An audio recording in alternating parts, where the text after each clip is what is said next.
Hello అండి, అందరికీ hi. ఈరోజు వచ్చేసి సింపుల్గా పాలకూర పెసరపప్పు చేస్తున్నానండి.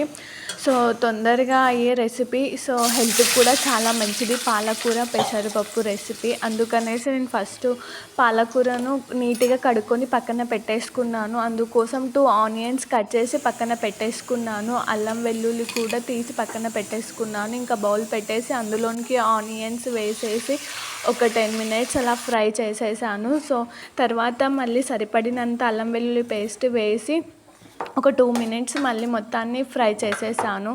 ఇంకా ఆల్మోస్ట్ ఆనియన్స్ వేసిన అల్లం వెల్లుల్లి పేస్ట్ ఫ్రై అయిపోయింది. ఇంకా నీట్గా కట్ చేసి కడుక్కొని పక్కన పెట్టిన పాలకూరను వేసేసి ఒక 10 మినిట్స్ అలా ఫ్రై చేస్తున్నానండి. ఇంకా సరిపడినంత పసుపు వేసేసాను. ఇంకా ఒక 15 మినిట్స్ ముందు నేను పెసరపప్పును వాటర్లో నానబెట్టానండి, తొందరగా ఉడుకుతుంది అనేసి. ఇంకా పాలకూర కూడా లైట్గా ఫ్రై అయిపోయింది.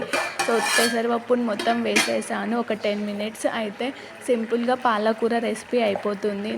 నా స్టైల్ పాలకూర పెసరపప్పు రెసిపీ అయిపోయిందండి సింపుల్గా.